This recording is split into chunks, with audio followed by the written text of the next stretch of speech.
Good morning. My name is Mel Hartley and I'm the Senior Communications and Regulation Officer here at the Training Accreditation Council, and I'd like to welcome you to our workshop, RTO Marketing. This workshop forms part of the Training Accreditation Council's education program. I would like to take a moment to acknowledge the traditional custodians of the land in which we are meeting on, the Whadjuk people. We wish to acknowledge and respect their continuing culture and the contribution they make to the life of this city and this region. Now, I would like to introduce Russell Docking, who is our presenter for today. And Russell has been an auditor at TAC for many years and is well acquainted with standards and, in particular, RTO marketing. Thank you very much, Russell. Thank you very much, Mel, and thank you for organising and doing all the hard work behind this workshop. Also, I want to acknowledge Claire Werner's work in developing the original version of this workshop. The topics for our workshop today reflect both the complexity and the simplicity, if you like, of marketing. So we're going to start off by looking at the reasons why we need to have this workshop, then look at standards associated with marketing, looking at RTO marketing responsibilities, types of marketing, the use of logos, and finally marketing by third parties. So we have a fairly straightforward agenda, but there are some quirks and issues that need to be addressed.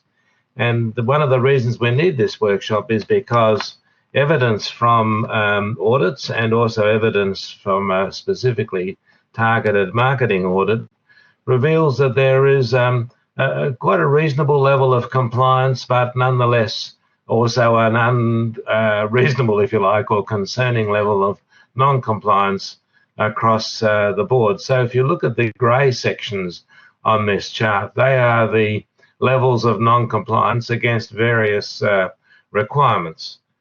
And what we found through the audit of marketing was that there were some significant issues that needed to be addressed. These are important because at the end of the day, you as an RTO are marketing or selling and providing a service, and it is critical that you not only inform people accurately about the nature of the service, but the relevance of the service to meet their needs. And the appropriateness of the modes of delivery that you are using. So when we look at marketing, we are seeing, if you like, the front door to your RTO. And what it really must do is accurately reflect what happens on the other side of that front door. And so there are things here that basically need to be addressed. And one of the ones that commonly comes through is marketing consent, which is the 35% non-compliance, which is where an RTO is going to be utilising text, words, image, video of individual students, or maybe other kinds of clients such as employers, and is reporting their opinions and their views. And naturally, they'd be positive opinions and reviews, without not having gained the consent of the person who made those comments or provided that vision as part of the process of utilising that in marketing.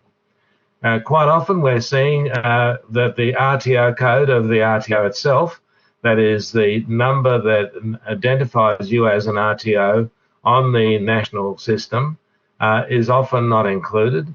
And when that's not included, it's very difficult for an individual to ascertain and verify that you are a legitimate RTO providing legitimate services. Third-party delivery is also an issue. It's not as significant as others in percentage, but that's in part because a lot of organisations don't deliver through third parties. But when we look at third-party delivery, it really is important that students who are acquiring their training through a third party know that behind that third party and providing a solid foundation to that third party's activities and services is an RTO, and that RTO has a code and can be sought through the training.gov and other sources to identify the the credentials of that RTO. And then there's use of correct titling. What we see quite often is people using what you might call sort of casual or everyday names for things, rather than the official title of the course. And that can relate to a qualification or to a standalone unit of competency, where the sort of commonplace wording is used rather than the official title. When you are delivering a service under the auspices of your work as an RTO and the nationally recognised training, you are providing a service that is, if you like, guaranteed in terms of its quality and content, because you are an RTO and because you're delivering nationally recognised training. So it really is important that in your marketing, that recognised title and code is incorporated. And finally, quite often what we can see is that there is marketing that continues, if you like, beyond the cessation of delivery. In other words, something might have been, you might have removed something from your scope, and what you might find under those circumstances is that the item that you're no longer delivering still remains in your marketing. So we need to focus on these sorts of things. It basically tells us that there are inaccuracies in marketing that can lead to confusion or uncertainty, can misrepresent an RTO services. And sometimes these things are accidental. Sometimes these things are just not something that you've attended to closely. So we need to think about how we achieve quality, consistent, credible, and accurate marketing. We have a number of sources to help us with this. Of course, there are the standards for RTOs, the famed and somewhat familiar standards for RTOs, and we'll be touching on those shortly as well. But also other things we'll refer to from time to time include the fact sheet that TAC has developed on marketing and advertising. There is a fact sheet developed by the Training Accreditation Council on the TAC, nationally recognised training and AQF logos. There are fact sheets relating to third-party arrangements. Third-party arrangements from your perspective as an RTO, and third-party arrangements from the perspective of the third party. So there are quite a number of resources we're going to look at. But the standards is where we should start. And so we can see on the slide on the screen right now that there are quite a number of requirements that reflect marketing standards. There isn't a standard that specifically talks about marketing, but 4.1 is the nearest. And standard 4 talks about accurate and accessible information about an RTO, its services and performance is available to inform prospective and current learners and clients. So that's the nearest we get to talking about marketing. There is only one clause in that, but it has numerous sub-clauses. So when we talk about 4.1, we are actually talking about a whole plethora of requirements running from A through to, I think, about L. So there are significant sub-clauses to that, and we're going to address many of those today. Standard 5.1 and 5.2 talk about information that you provide in relation to the course that the person's going to undertake. And Standard 5 has the title, Each Learner is Properly Informed and Protected. And there's both, in information, there is also protection. By that, and if the information is properly provided, is accurate and comprehensive, then that protects the learner or the potential learner from making a mistake in the choice of your organisation as an RTO or of the training that you're offering, and maybe because it's not exactly what they need for their employment future, or maybe it's because your modes of delivery and your approach to training is not necessarily a match to them. So Standard 5 is basically saying that in 5.1 and 5.2 that you need to provide the sort of information that enables a learner to make a wise choice from a range of potential providers, so that there is a good match between their needs and your ability to meet them, and their modes of learning and your ability to provide them. And so you can see Standard 4 and Standard 5 have a lot to say about marketing. Marketing also might be through third parties, and so third parties might be acting just as a marketing agency for you, or they could be providing training and assessment services as well. And Standard 2.3 talks about the need for you to have an agreement, and that agreement would need to refer to marketing. And Standard 2.4 talks about the need for you to monitor performance against that agreement, and again, that would relate to marketing. We'll come back to third-party services at the end of our time together today. And again, 4.1 applies because Standard 2.1 actually says that the third party must meet all the standards, and that does include, of course, 4.1. In other words, the rules that apply to you for marketing apply to them for marketing as well. The 4.1c specifically reminds us that if we are going to utilize information from clients, be they student learners or employers or others, and if we're going to incorporate feedback from those in our marketing, we must get official and written permission so that we can incorporate that information. It could be vision, could be text, but nonetheless, whatever it is, we need to make sure we have written permission from them to use that. Standard 7.1 talks about RTO governance and reminds us that throughout all of this, the RTO and the governance of the RTO have responsibility for compliance with the standards. And finally, Schedule 4 talks about the use of logos. Standard 4 in the standards for RTOs talks about the use of logos, but as I mentioned to you before, there is a TAC fact sheet which takes those issues further. And so there's a considerable amount of information within the standards themselves that tell us what we need to consider when we come to marketing our services as an RTO. So what are the RTO's responsibilities?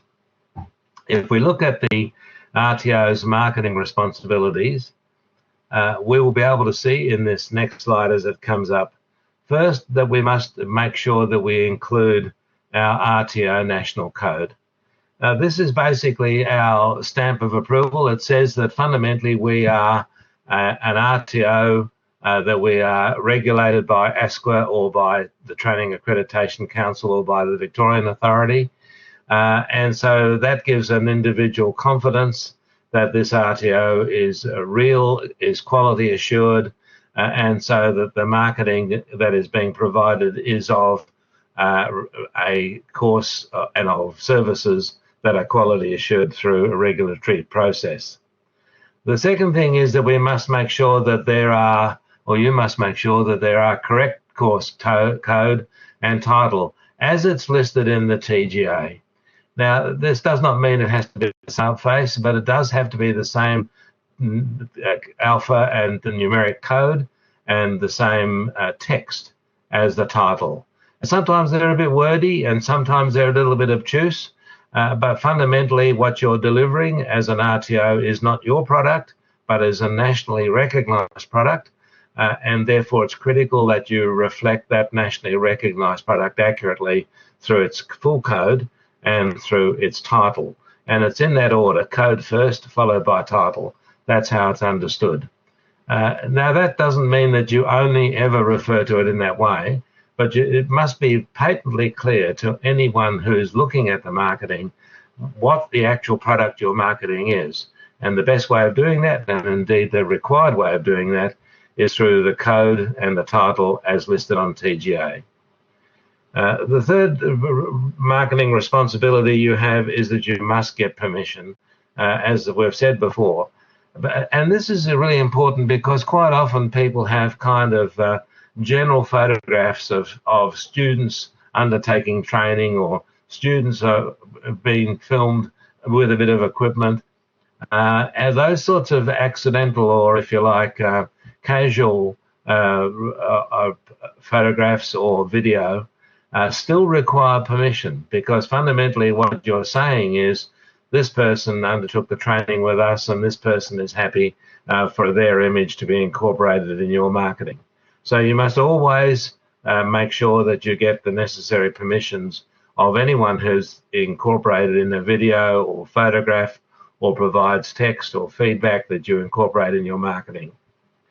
The third thing is that marketing for third parties. If you are using third parties, then you must make sure that they too meet these requirements. First of all, that they acknowledge your RTO code. They don't adopt your code, but what they do is they fundamentally say that they are delivering this training through an RTO, and they would name you and your code, so that the individual looking at that marketing can see the recognition of that training through that third-party arrangement with you as an RTO. They're not allowed to use the nationally recognised training logo, but they are, because that is reserved for you. So what would happen is the individual would be able to look at your background and your credentials as an RTO, because your code and your national code and your RTO name will have been included, and they'll be able to see from that that what is being provided is nationally recognised training. And then there is a requirement for accuracy, and we'll touch on aspects of that with some examples very soon. But what you will see is it's awfully easy to be a little bit careless, if you like, or a little bit forgetful, and to leave something out, which means that the information loses its precision and loses its accuracy, and accuracy of information is critical. And finally, you need to make sure that you don't pre-advertise courses that you may have applied to include on scope, but are not yet there. You must make sure that only advertise courses that you actually have on scope at the time you're marketing. So what sort of marketing strategies are there? And there are the whole range of strategies. Yes, there is still a thing called radio, there is still a thing called television, and there is still print newspapers and magazines. Emails can be used. Social media is the going thing. There's a lot more marketing done through social media.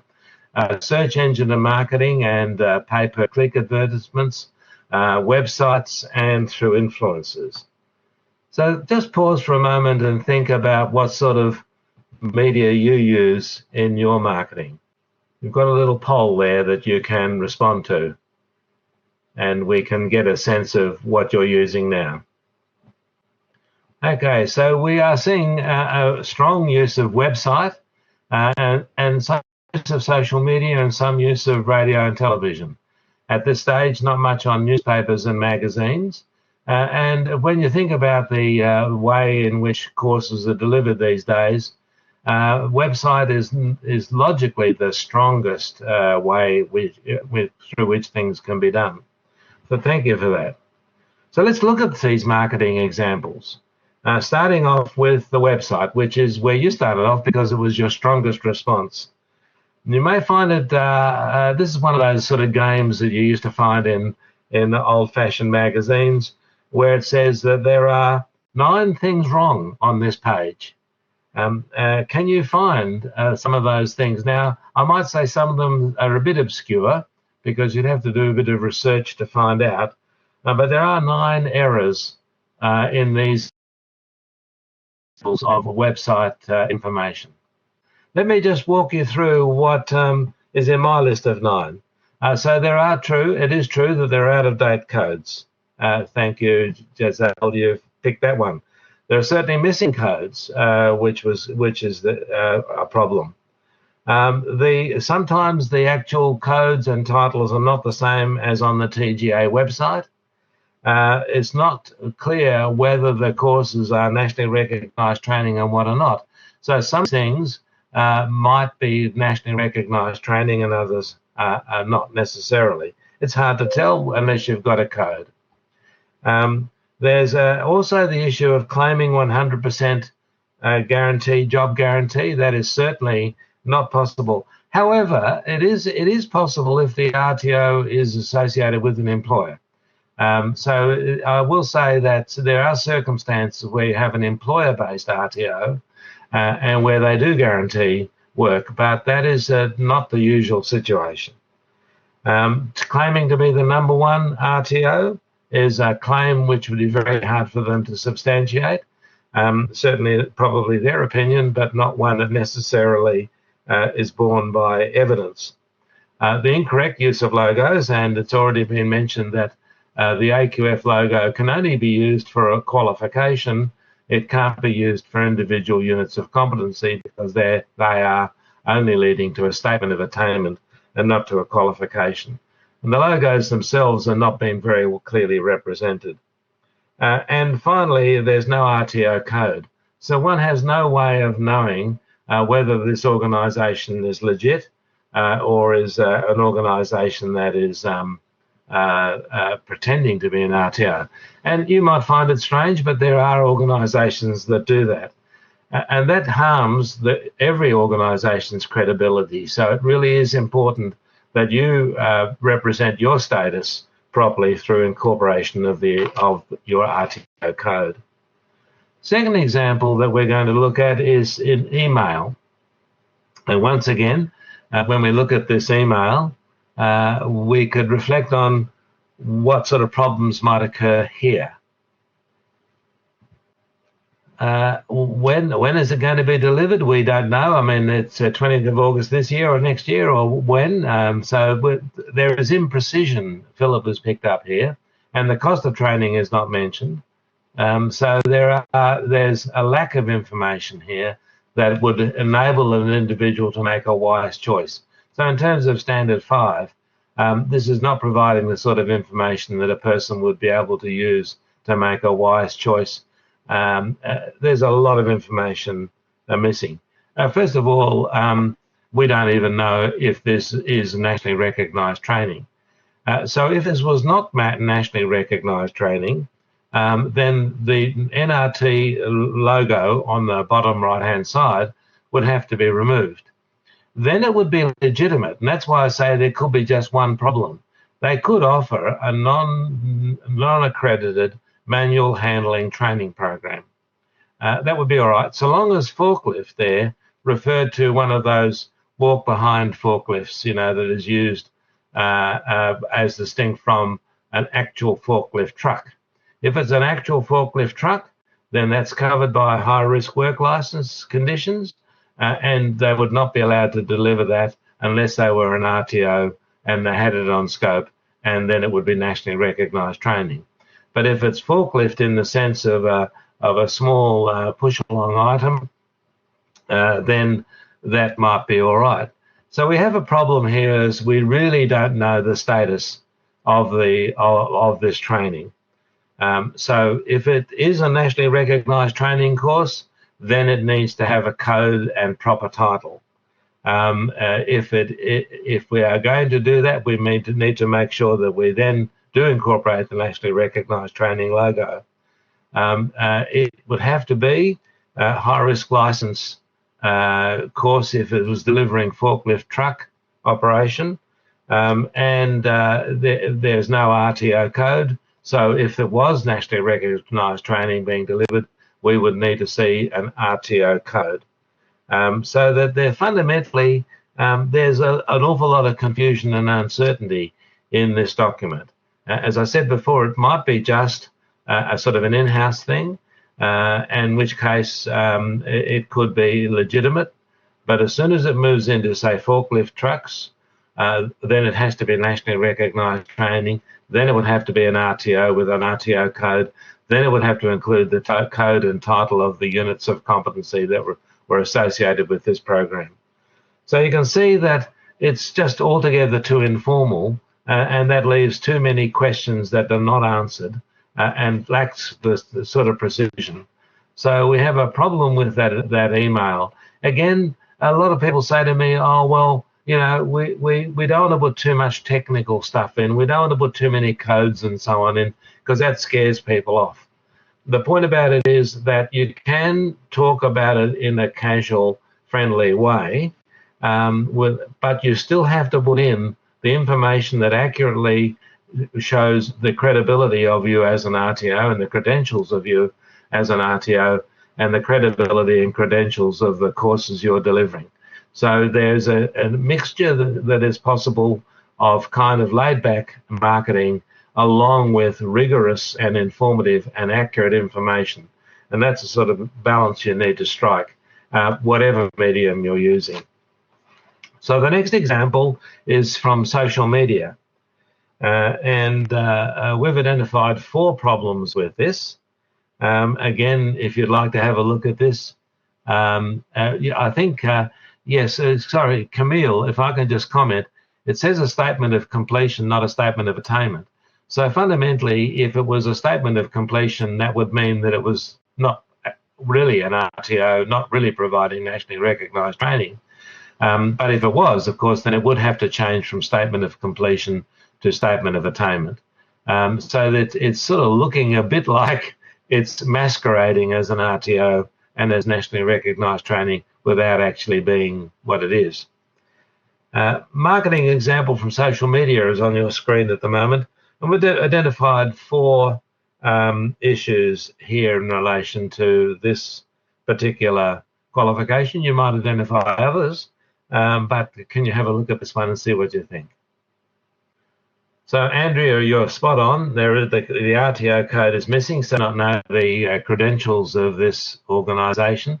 I mean, you can look it up. If it's RTO ABC, you can look it up. And find out if it is an RTO, but you should provide, in fact, you must provide the RTO code because that is a statement of your credentials as an RTO. Notice too that the NRT logo, the text is lost because it's sort of blue text on blue background. So fundamentally, when you're using a logo, it has to be represented in the way which is required by the logo standards, and that certainly is not. The qualification and code and title is not, well, there's actually no qualification code provided in the title itself, and the word is certificate, not cert. So fundamentally, it needs to make sure that the full title and the full code is provided. And you can't advertise an automatic upgrade which suggests that fundamentally a person will be able to get the full current version of the qualification automatically without any particular effort on your behalf. And of course has been suggested to by one of I think Sarah talks about terms and conditions, especially for RPL.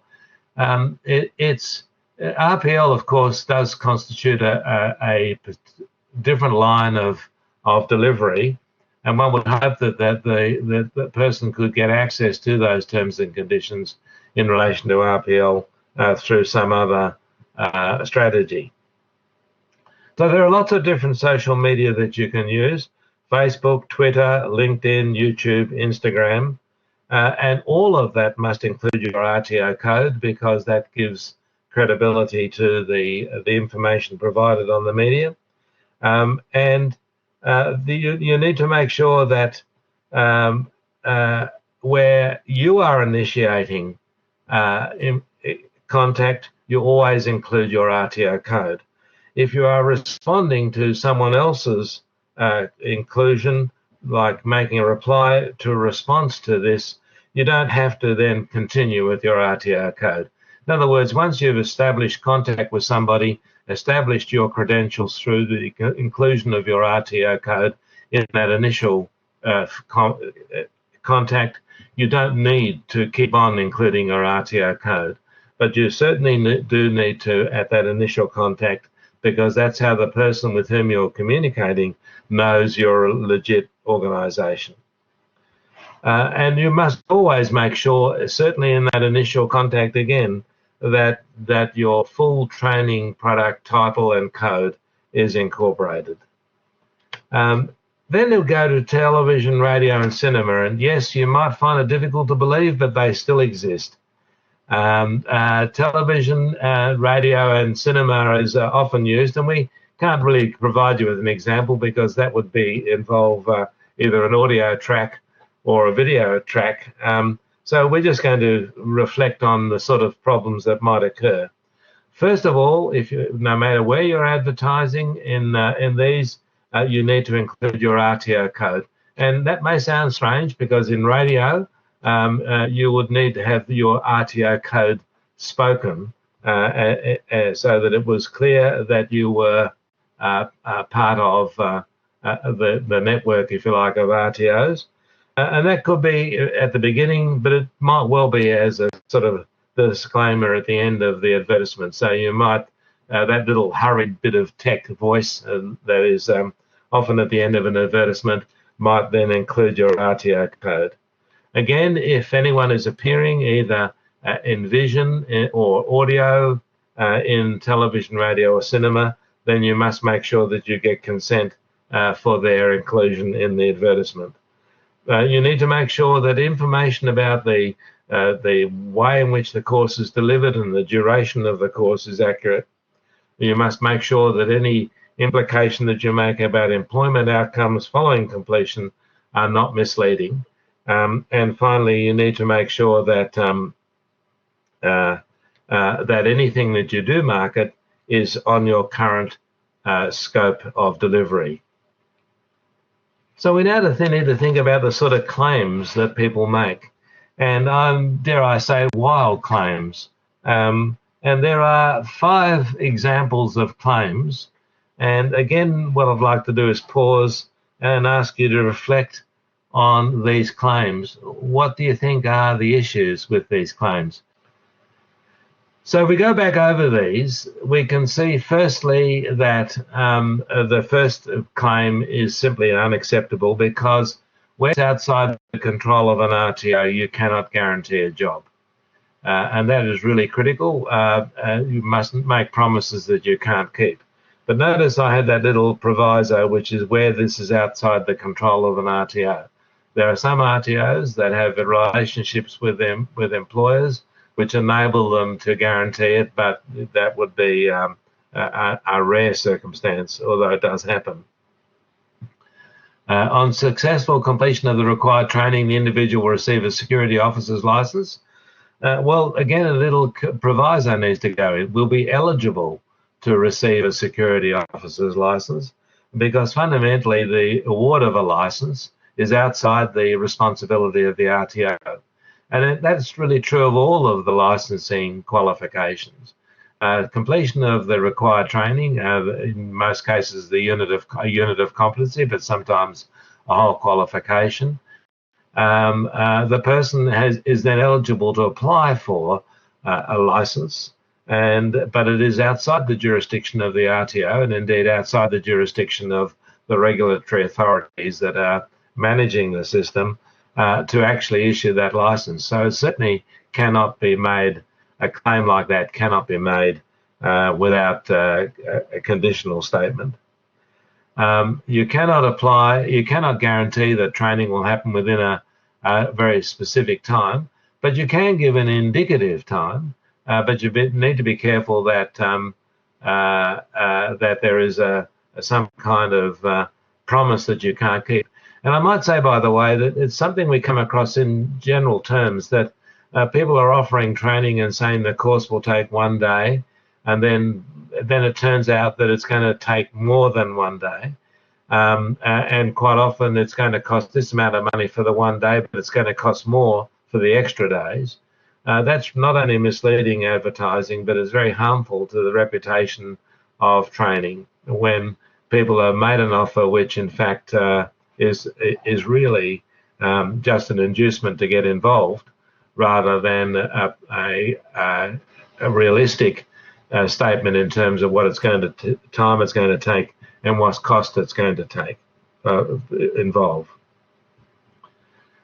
You can, of course, name organisations that have been associated with your delivery, but you must, of course, have permission from them. So you would have to have written consent from each of these companies to incorporate their names in marketing, and that may well have been done, but this is just a heads up to say, as soon as you start naming significant organisations that have been associated with the delivery you're providing, you must have written consent. And finally, there's no information about who the RTO is in number 5 or their code. So fundamentally, it's difficult to pick up whether or not the delivery of the certificate is in fact legit. And of course, the code is incorrect. So it's your responsibility if someone's marketing on your behalf. If you're using a third-party arrangement and someone is marketing on your behalf, it is your responsibility under standards 2.3 and 2.4 to monitor the accuracy of that marketing because you always maintain responsibility for services delivered on your behalf. So standard 2.1 basically says, and standard 2 overall, basically says that you are responsible for the quality of all of the training services, whether you deliver them yourselves or whether they are delivered by someone on your behalf. We also need to watch out for things like making sure that detailed information is provided about costs and any debts that might be incurred if they are going through, say, a vet student loan scheme or any other government loan process. But you also need to be careful that you indicate in marketing whether or not undertaking the course will limit a person's entitlement. So, for example, various kinds of financial support are provided to people who are yet to receive a qualification. So they're getting a qualification might then disqualify them for further training support. And that needs to be clear to a person when you're marketing a course, because it effectively can impact on the decisions they make and how they go about undertaking that training. All of this, of course, depends a lot on the credibility given to your organisation by your use of logos. So let's look at those logos, and of course there are 3 key logos here. The Training Accreditation Council logo applies, of course, to those RTOs working under the regulatory authority in Western Australia. But of course, what we don't include on this page is the ASQA logo, which again, if you're working under the authority of ASQA or the Victorian authority, the same sort of comments would apply. There is a TAC fact sheet on the use of logos, and I'm going to refer you to that for most of the information that you need today. The TAC fact sheet provides you with detailed use of the logos down to the colour and text and all of that sort of thing so that you use them properly. But our concern today is on how they're being used on documentation in marketing. It really is important for you to know that a third party operating under your auspices cannot use these logos, only you can. In other words, permission to use these logos is not something you can assign to somebody else. It's assigned to you because you are an RTO, you have an RTO code, and you're operating under the authority of a regulator. So you can use these codes, but your third parties can't use these codes, and that is really important. They still, of course, must make sure that any time they refer to a qualification or a course, that they give its proper code and its title, and of course they must always refer to you as the main backing, if you like, RTO with your code and title, but they can't use these logos as part of the marketing that they prepare or develop. So you must make sure that the logo is if the logo is used for nationally recognised training, that is accompanied by the qualifications code or the course code and title. So these logos are just not to be tossed around. They are precious representations of your credibility as an RTO. So you need to, if you like, manage the use of them so that they are not misused in marketing by yourselves or by third parties. It really is important, for example, if you use the nationally recognised training logo, that on that web page or on that page of the brochure or the flyer, only nationally recognised training is mentioned. If you're going to have courses that are nationally recognised and courses that are not, then there needs to be a very clear distinction between the two. And one way of distinguishing them is to make sure that the nationally recognised training logo is only associated with nationally recognised training and does not somehow or other become mixed up with other training. It also applies to the Training Accreditation Council logo. The Training Accreditation Council logo is basically saying there is a regulatory authority which manages the quality side of your work as an RTO. It only applies to those courses that are nationally recognised. The Training Accreditation Council does not play any role in the quality of other courses that you might deliver. And the Australian Qualifications Framework logo can only be used for qualifications. It can't be used on statements of attainment. And so when you are dealing with individual units of competency that leads to statements of attainment, marketing those units of competency can't include the Australian Qualifications Framework logo. So we're going to finish up with just a little look at the marketing by third parties. When we look at third parties, we can see that Standard 2.1 says that you must maintain compliance at all times as an RTO, including any delivery of services through third parties. So when third parties are involved in marketing and you're providing services through marketing, then 2.1 is saying that compliance has to be sustained. And then third, this is then reinforced by basically saying you need to make sure that that's incorporated in agreements that are written between you and third parties. So fundamentally, third-party arrangements need to talk about marketing. It could be that you retain the responsibility for marketing, or they are assigned responsibility for marketing. And if they are assigned responsibility for marketing, Standard 2.4 says you need to monitor. In fact, you have to monitor the quality of the marketing in terms of accuracy and information, so that you have a watching brief in terms of the quality of marketing services provided by a third party and the marketing of services provided by a third party. And finally, it said that we're reminded overall that there is a responsibility of the RTO's management to monitor compliance with all of these clauses. So even if you're using a third party, you are not delegating accountability to them. You retain accountability for compliance. And we've got an example on the next page of marketing by a third party. And like the others, it has a number of problems. And we'd like you to just have a look at that and see what you think about this kind of marketing. Well, first of all, it's not clear that this is actually taken as an example of something that was a third-party arrangement, but there's no information, as Helen has said, about the RTO itself that lies behind this.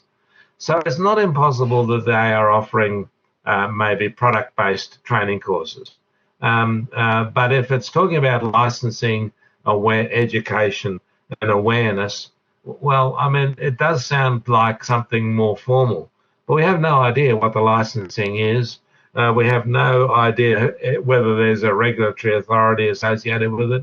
We do not have any idea if there's an RTO associated with it. So what's happened is that this particular company, Beauty++, has sort of lost itself in its own status, if you like. It's basically saying, well, thank you very much to the RTO, if there was one behind it. We'll look after this now. We'll market it under our own auspices, and we'll go our own way. and that simply is not acceptable. The organisation, the third-party organisation, is always dependent upon the hosting RTO, and needs to acknowledge that in all sorts of ways, including, of course, naming the RTO itself, making sure the information within its course is accurate. So when it makes reference to licensing, is that just a kind of throwaway word, or is there something behind that? Are the courses that are being delivered actually based on or a reflection of or meet the requirements of a nationally recognised training? They can't use the logo, but they can and would have to put in the code and the title of the course. You can see how this is kind of chatty. This is kind of casual stuff. And you can also see that incorporating into this formal codes and titles might break the kind of rhythm of it, but it must be there somewhere, because the credentials behind this course are only there because, and the credibility is only there because it's being delivered on behalf of an RTO, a quality assured RTO, and what is being delivered is nationally recognised training. So when it's talking about things like recognised in Australia, recognised by whom? And again, there are courses offered, for example, in beauty that relate to a particular kind of product. They're not nationally recognised training, but then they have to be very careful about what they're saying. So in terms of implications of national recognition or licensing and the like. So what you can see here is a kind of casual conversational a bit of marketing, but because it lacks precision and accuracy and information, it can be quite misleading. And so it really is important that if you have a third party delivering on your behalf, that you monitor what they're putting out there in terms of Facebook or web pages or the like, to make sure that they are accurately representing your role in the process and the requirements of national quality standards and national training standards. So just to sum up then, if I may, first of all, need to make sure that all marketing practices and methods, including third-party marketing, are included in your own reviews and audits. This is that part of that process of saying, well, I'm not just going to review the delivery and assessment. I mean, you can look at standard 1.9 through to 1.11, that focuses on validation of assessment. And so there's a danger that you might think that's all there is to it. Fundamentally, it's much more than that. You need, of course, to audit the entire standards, but you need to focus very much on marketing because, as I said at the beginning, that is the front door to your organisation. And if people come in not truly understanding what you're providing, that can lead to all sorts of problems, complaints and appeals, not because you've done something wrong, but because the individual coming in did not understand what you are offering as a service and as modes of delivery. So it really is important so that people who do come into your RTO are properly informed about what you're offering, that you audit and review what you're doing in the terms of marketing. And indeed, when you come to look at your complaints and appeals, you might discover that for some reason or other people got the wrong idea about what you were doing, and that might take you back to your marketing to make sure that people don't get the wrong idea. Ensure that third-party arrangements in relation to marketing are adequately detailed in written and signed agreements. So that's 2.3. Make sure that marketing is covered there, and that the condition that when marketing, the third party makes reference to you. And there have been circumstances where individuals have received in the mail a certificate from an RTO that they've never heard of. They did training through a third party, no reference was made to you, and under those circumstances, the individual during the training did not know that they were actually a student of an RTO, that they had rights because they were a student of your RTO, that they had that the RTO had responsibilities to them during that training. So it really is important that that there is detailed information, which means that any person undertaking training with that third party knows that behind that is an RTO with credentials and quality standards, and so that RTO name and code must be there. It was quite spooky for a person to get a qualification in the mail from an RTO that they've never heard of. Even though that doesn't mean that the qualification is illegitimate, it just means that they didn't know that behind that qualification was an RTO and all that implies.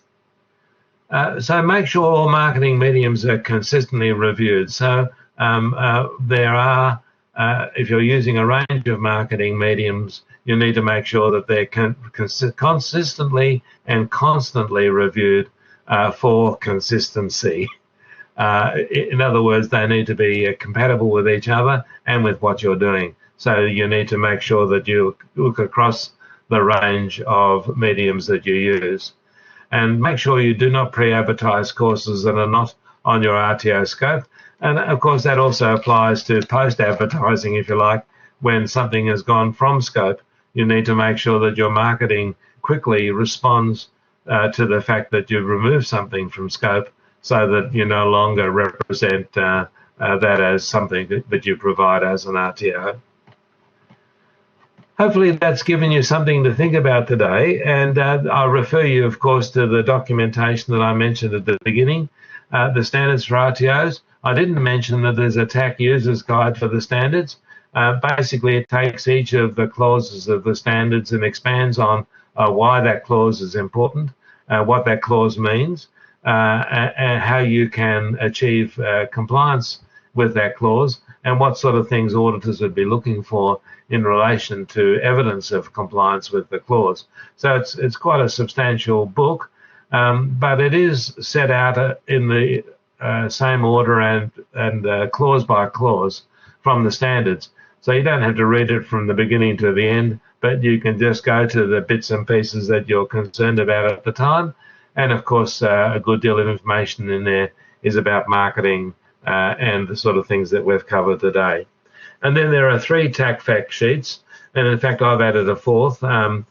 There's the marketing and advertising fact sheet, the TAC, NRT and AQF logos fact sheet, which gives you a lot of detail, third-party arrangements from the RTO perspective, and there is a fact sheet about third-party arrangements from the third-party perspective, which is a fact sheet you might draw the attention to of third parties. So thank you very much for participating with this session today. If you have any questions, please feel free to contact the Training Accreditation Council. You can also go to the new TAC website, which was launched just a few days ago, where you'll find not only this workshop available as a recording, but other workshops on other topics. And also you'll be able to access the fact sheets, and you can see them in digital form, or you can print them off if you prefer. Thank you very much for being with us today, and all the best with your marketing in the future. Thank you.